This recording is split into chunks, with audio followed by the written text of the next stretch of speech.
தமிழர்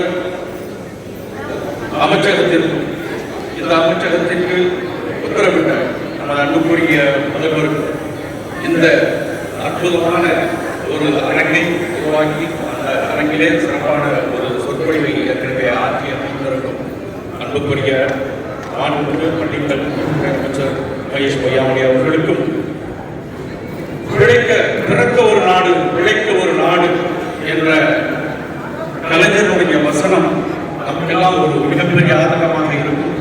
ஏனென்றால் அப்படிப்பட்ட அயலக தமிழர்களாகத்தான் நாம் வாழ்ந்து கொண்டிருக்கிறோம்.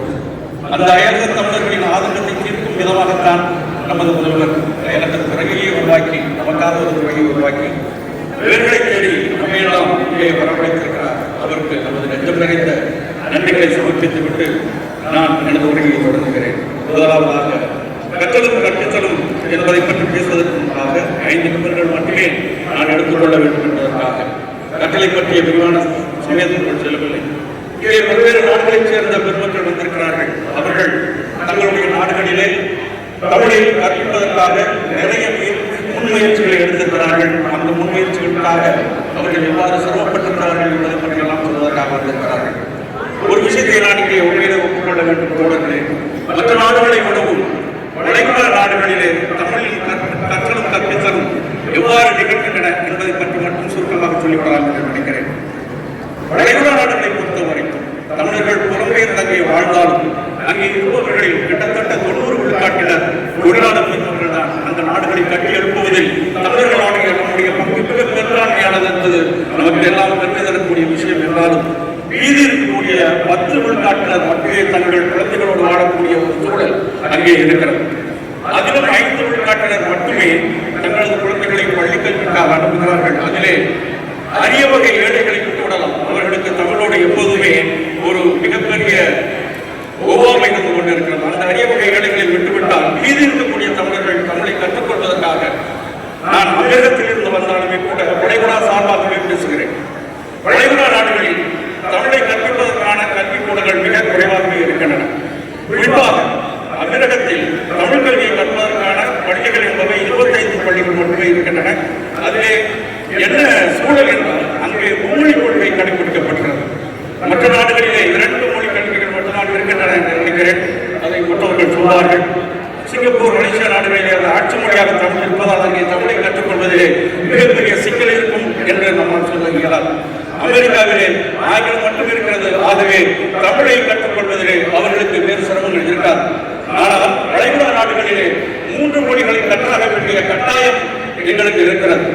ஆங்கிலத்தை கற்றுக்கொள்ள வேண்டும். அங்கே இருக்கக்கூடிய அரபு மொழியை நிச்சயமாக கற்றுக்கொள்ள வேண்டும்.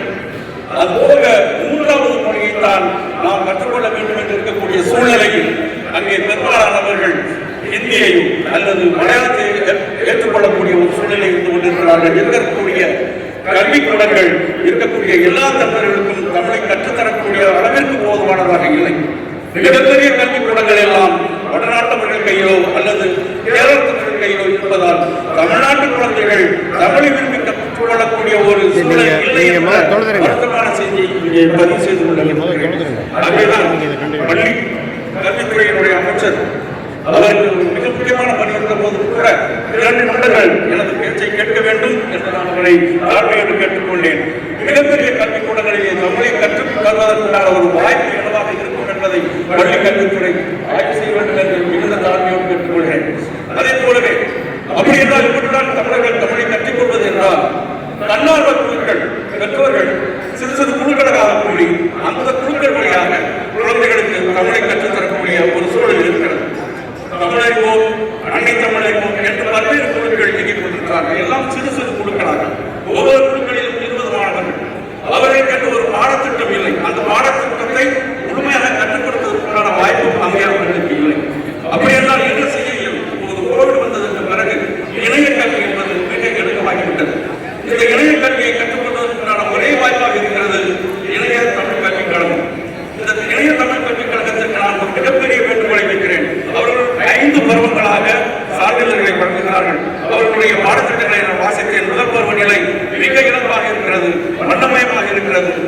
அமிர்தத்தில் இருக்கக்கூடிய குழந்தைகளுக்கு அதை அறிமுகப்படுத்தினால் நிச்சயமாக நிறைய குழந்தைகள் தமிழை கற்றுக்கொள்வதற்கான வாய்ப்புகள் உருவாகும் என்று திட்டமாக நான் நம்புகிறேன். ஆனால்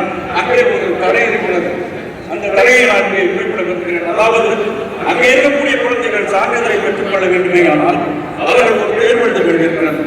அந்த தேர்வை எழுதுவதற்கு அங்கே அதற்கான ஒரு மையம் அமைக்கப்பட வேண்டிய ஒரு கட்டாயம் இருக்கிறது. அதாவது தமிழ் இளைய கல்விக் கழகத்தினுடைய ஒரு மையம் துபாயிலோ அமீரகத்திலோ செயல்பட வேண்டிய ஒரு கட்டாயம் இருக்கிறது.